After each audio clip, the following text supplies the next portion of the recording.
오늘 새벽에 주시는 말씀을 받겠습니다. 오늘은 잠언 27장 21절에서 23절까지 말씀 한 절씩 말씀을 교독하고 23절은 같이 읽겠습니다. 21절 제가 먼저 읽겠습니다. 도가니로 은을, 풀무로 금을, 칭찬으로 사람을 단련하느니라. 미련한 자를 곡물과 함께 절구에 넣고 공의로 찌을지라도 그의 미련은 벗겨지지 아니하느니라. 23절 함께요. 너의 양떼의 형편을 부지런히 살피며 내 소떼에게 마음을 두라. 아멘. 하나님 말씀입니다. 자, 오늘 우리가 묵상할 말씀이 잠언 27장 21절에서 23절까지인데 이 말씀도 굉장히 긴밀하게 연결이 되어 있는 말씀이에요. 이 말씀들이 우리의 삶의 모습을 비춰주는 굉장히 중요한 주제인데 하나는 칭찬이고 또 하나는 미련함, 그리고 우리에게 맡겨진 삶의 그 책임에 대한 말씀을 좀 나누기를 원하는데, 이게 단순한 어떤 교훈을 넘어서는 거죠. 우리 삶에서 매일매일 점검해야 될 삶의 기준입니다. 오늘 새벽에 이 말씀을 통해서 우리 내면 또 우리의 삶의 태도를 좀 점검하는 시간이 되기를 축복합니다. 자, 오늘도 첫 번째 주시는 말씀의 진리를 좀 나눌게요. 첫 번째 이런 마음을 주셨는데, 칭찬은 사람을 드러내는 도가니이다. 오늘 도가니라고 여기 은을 단련한다라고 표현이 나오는데, 자, 21절 말씀을 다시 한번 볼게요. 21절에 보니까 도가니로 은을, 풀무로 금을, 칭찬으로 사람을 단련하느니라. 이 말씀이 굉장히 재밌더라고요. 여러분, 우리는 보통 단련하다, 연단 맞는다 그럴 때 어떤 고난이나 어려움을 통해서 그렇게 된다고 저도 생각해 왔었거든요. 근데 오늘 말씀에 사람이 언제 단련되어지냐면 칭찬받을 때라는 거예요. 여러분, 은은 도가니에서, 금은 풀무에서 불로 이렇게 재련이 되잖아요. 왜냐하면 이렇게 뜨거운 불 속에 들어가면 이게 불순물이 제거가 되니까. 그런데 오늘 말씀에서 사람도 이렇게 단련될 때가 있는데, 언제 그러냐면 어떤 그 어려운 상황 속에서도 그럴 수도 있지요. 우리가 욥기에서도 보았고 그동안 시편 말씀에서도 보았는데, 그런데 사람이 칭찬을 받을 때 이게 불순물이 제거가 되는 그 본래의 모습이 나타난다는 거예요. 여러분, 근데 이 뭘 말하는 거냐면, 여러분, 우리가 비난을 받을 때보다 사실은 이 칭찬을 받을 때가 더 무너질 가능성이 있다는 거예요. 왜냐하면 모든 사람이 그런 거는 아니고 모든 때가 그런 게 아닌데, 어떤 때는 칭찬이요, 우리 마음속에 숨겨져 있는 이 교만을 끌어올릴 때가 있습니다. 그러니까 우리가 딱 그 사람의 칭찬을 받을 때 태도를 잘 봐야 돼요. 그러니까 누가 아유 잘했네요, 부럽네요, 귀하네요 이렇게 말을 했을 때, 내가 그때 이 받은 말에 대한 영광을 하나님께 돌리나, 아유 제가 뭐 좀 그렇죠 이렇게 내가 오히려 교만해지나, 아니면 내가 겸손해지나. 그러니까 이게 우리의 영적 상태를 보여주는 기준이 된다는 거예요. 어떤 사람은 고난 속에서는 하나님을 잘 찾아요. 그러나 조금만 칭찬받고 또 인정받으면 하나님의 은혜를 잊어버리는, 히스기야가 대표적으로 그랬죠. 히스기야가 죽을 병에서 고침을 받았을 때 얼마나 마음이 가난했나요. 그러나 또 그 고침을 받고 나서 금방 마음이 교만해지는 게, 참 이게 인간의 마음이 이렇구나. 그러니까 고난 속에서도 칭찬 속에서도 둘 다 흔들리지 않는 사람이 정말 하나님 앞에 인정받는 사람이겠죠. 그러니까 그런 사람은 오히려 하나님 앞에 더 낮아져요. 칭찬받을 때.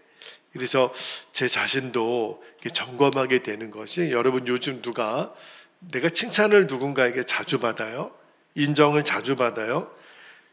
고마운 일이죠. 축복된 일이죠. 그러나 동시에 내가 칭찬을 자주 받고 인정을 자주 받는다. 그러면 영적인 시험이 될 수도 있다는 것을 기억해야 돼요. 저도 이 말씀을 읽으면서 맞다. 그리고 우리가 칭찬을 받을 때 우리가 그 교만에 빠질 위험을 이길 수 있는 유일한 방법이 뭐죠? 이 모든 것은 하나님의 은혜입니다. 모든 것은 주님이 하셨습니다. 이러면 시험에 넘어지지 않아요. 누가 나에게 칭찬을 해줘요? 한마디만 하면 돼요. 아닙니다. 주님이 하셨습니다. 그러면 돼요. 그러면 우리가 이 칭찬이라는 도가니 속에서도 정금과 같은 믿음으로 나아가게 됩니다. 이게 첫 번째 주시는 은혜이고요. 자, 두 번째 주시는 말씀의 진리는 좀 충격적인 말씀이에요.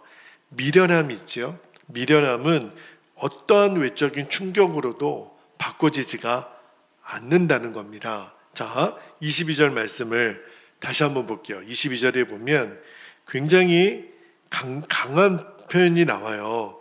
미련한 자를 곡물과 함께 절구에 넣고 공의로 찌을지라도 그의 미련은 벗겨지지 아니하느니라. 정말 사람이 안 바뀐다는 거죠.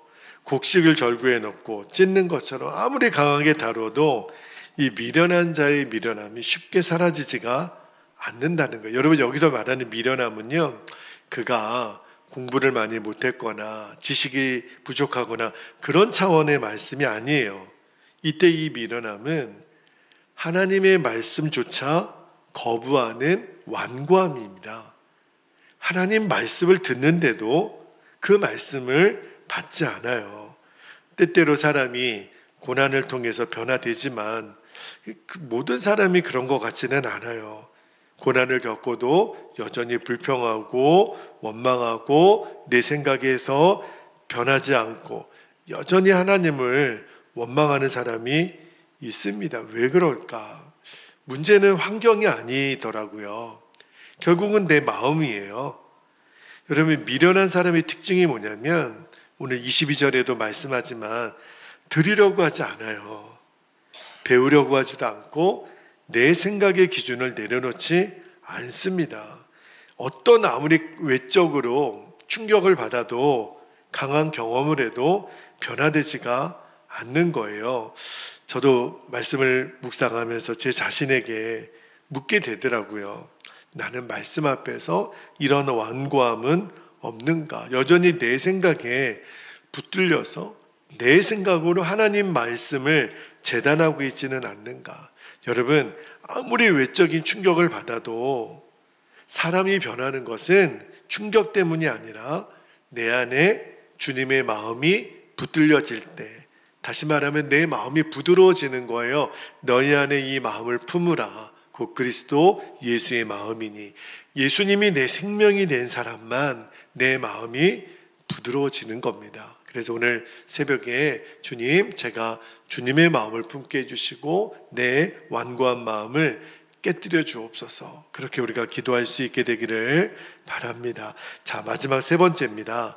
세 번째 말씀의 진리는 나에게 맡겨진 것을 부지런히 살피라는 거예요. 그러한 삶을 살라는 거죠. 자, 23절 말씀을 다시 한번 볼게요. 23절에 보니까 내 양떼의 형편을 부지런히 살피며 내 소떼에게 마음을 두라.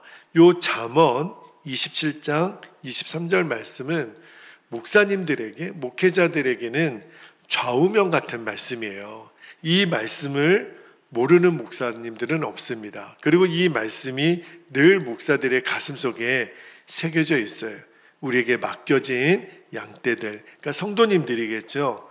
양떼와 소떼라고 표현을 했는데, 자, 그런데 이 말씀이 왜 잠언에 기록되었나? 굉장히 현실적이고 실제적인 교훈이에요. 왜냐하면 당시 이 솔로몬 당시 때도 그랬고 유대 사회도 농경 사회이기 때문에 이 소와 양은요 재산이 집안에서 제일 중요한 재산. 옛날에도 우리 시골에서는 집보다는 소를 몇 마리 갖고 있는가가 큰 재산의 척도였거든요. 그러니까 이 양과 소는 생계를 유지하는 굉장히 중요한 도구였어요. 그러니까 당연히 소와 양을 잘 돌보는 것은 굉장히 중요한 일이죠. 자, 그런데 이 말씀은 꼭 가축 이야기만 관리를 잘해라 이런 뜻만은 아닙니다. 이제 이 말씀을 오늘 나에게 적용한다면 하나님이 우리에게 맡기신 것이 있다는 거예요. 그것을 잘 돌보라는 것. 뭘 맡기셨을까요? 우리에게 가정도 맡기시고 자녀도 맡기시고 그리고 교회도 맡기시고 직장도 맡기시고 어떤 사역도 맡기시고 심지어는 시간도 맡기시고 내 몸 건강도 맡기신 거예요. 주님은 우리에게 다 맡기신 겁니다. 맡겼다라는 거는 언젠가는 찾을 때가 있다라는 거죠. 여러분, 우리가 어디 귀중품 같은 거를 맡기고 돈을 예금하고 그냥 맡기기만 하는 걸로 끝납니까? 언젠가 찾아서 쓸 날이 있는 거 아니에요. 하나님이 우리에게 맡겼다. 이 말은 언젠가 너에게 맡긴 것을 내가 도로 찾겠다. 그 날이 있을 거예요. 자, 그 맡긴 자에게 주님이 오늘 잘 살피고 마음을 둬야 돼. 이게 바로 청지기 정신입니다. 주님이 나에게 맡겨진 것을 귀하게 돌보고 관리하고 쓰는 것. 이게 청지기 정신이에요. 근데 문제는 우리에게 맡겨주신 것을 내가 너무 방치를 해요. 관계도 돌보지 않고 내 믿음도 점검하지 않고 무엇보다도 일을 대충대충 하는 겁니다. 에휴, 세월이 해결해 주겠지. 아니에요, 여러분. 나는 아무것도 안 하는데 주님이 나에게 맡겼다면 마음을 두고 형편을 살펴야 돼요. 가꿔야 돼요. 여러분, 우리가 이렇게 식물이 있고 우리가 이제 봄철이 돼서 지금 막 벚꽃도 많이 피고 그랬지요. 주변에 꽃 이렇게 보면 누군가는 그거를 가꾸기 위해서 굉장히 애를 쓰는 거예요. 그래야 꽃이 피고 열매 맺고, 그죠? 여러분, 맡겨진 일은 대충 하면서 축복만 바란다, 열매만 바란다, 그럴 수는 없는 거예요. 오늘 성경이 부지런히 살피라, 마음을 두라. 신앙은 단순히 열심히 하는 것을 넘어섭니다. 뭐냐면 지속적인 관심과 책임이에요. 여러분, 양을 돌보는 목자 있잖아요. 이스라엘의 양치는 목자들 이야기를 들어보면 양을 매일매일 살핍니다. 제가 보기에는 그 양이 그 양 같은데 목자는 양이 다 달라는 걸 안다는 거예요. 그리고 그 양이 배가 고픈지 어디가 아픈지 안다는 거예요. 어떻게 알까요? 매일 돌보니까, 관심을 가지고 보니까 한두 번이 아니에요. 지속적으로. 그러니까 하나님이 우리에게 맡겨주신 모든 것을 청지기 정신을 가지고 매일매일 점검하고 매일매일 돌보고 매일매일 하나님 앞에 세우는 거예요. 제가 그래서 우리 교우들에게도 우리가 동행일기를 매일 한번 써보자. 이게 청지기 정신을 우리가 점검할 수 있는 너무너무 중요한 도구입니다. 여러분, 하루를 다시 한번 부탁드릴게요. 그냥 넘어가서는 안 돼요. 어렵죠. 귀찮기도 하고 매일매일 똑같은 삶을 사는 것 같고 아니라니까요. 그래서 여러분에게 한 줄이라도 써보라. 여러분, 이거 절대로 작게 여겨서는 안 됩니다. 제 목회에 사활을 걸고 여러분에게 권면하고 함께 가자고 하는 거예요. 여러분, 지금 내가 소홀히 하고 있는 영역이 있다면 매일매일 내가 청지기 정신을 가지고 내가 기도 생활에 문제는 없는지, 가정이 방치되고 있지 않는지, 하나님 내게 맡겨주신 일을 가볍게 여기고 있지는 않은지, 그러므로 저도 그 제 하루의 일과를 역순으로 정리를 해요. 몇 시까지는 뭘 하고 몇 시까지는 뭘 하고. 물론 참 저도 게으름의 성격이 있어서 자꾸 밀리죠. 그러나 밀려도 이거만큼은 내가 꼭 하고 자야 된다. 그 중에 하나가 동행일기예요. 오죽하면 제가 여러분에게 설교 시간에 이 이야기를 여러 번 반복하겠습니까? 이유는 하시라는 거예요. 저는 여러분의 순종을 또 기대합니다. 여러분, 내 마음을 드리는 일은요, 여러분이 여러 번 말하지만 아마 여러분도 부담스러우실 거예요. 근데 여러분, 양치질하는 거 부담스럽지 않잖아요. 그게 나에게 거룩한 습관이 되도록 내 자신을 드려야 됩니다. 그러지 않으면 못해요. 다시 한번 오늘 말씀을 정리합니다. 여러분, 오늘 세 가지예요. 우리의 진짜 모습은 칭찬 속에서 드러나기 때문에 언제나 겸손할 것. 두 번째는 어떤 미련함은 외적인 변화로 충격으로 고쳐지지 않아요. 내 마음이 먼저 그리스도의 마음으로 변화되어야 합니다. 예수님 한 분이면 충분합니다. 모든 것 주님이 하셨습니다. 마지막 세 번째는 하나님이 내게 맡기신 것을 책임 있게 우리가 돌봐야 된다라는 말씀을 받았어요. 이게 우리의 신앙을 점검하는 중요한 기준입니다. 그래서 칭찬 속에서도 겸손한 사람이 되기를, 완고함을 버리고 말씀에 순종하기를, 맡겨진 삶을 청지기 정신으로 성실히 우리가 살 것을 오늘 결단하면 주님이 우리의 삶을 통해서 반드시 영광을 받으실 줄 믿습니다. 자, 이제 우리 함께 기도하겠습니다. 두 가지 기도 제목을 오늘도 우리가 붙잡고 기도할 텐데, 첫 번째는 칭찬 속에서도 교만하지 않고 하나님께 영광 돌리는 겸손한 삶을 살게 하옵소서. 그 사람의 진가는 칭찬받을 때 드러난다는 것 우리가 꼭 잊지 않았으면 좋겠고요. 두 번째는 완고한 마음, 이 미련한 마음을 버리는 겁니다. 그리고 하나님 내게 맡겨주신 삶의 자리들을 오늘도 최선을 다해서 성실하게 돌보는 충성된 사람, 청지기 정신을 가지고 살아가게 하옵소서. 우리가 이 두 가지 기도 제목을 붙잡고 우리가 주의 이름을 간절히 부르고 합심하여 기도하겠습니다. 주여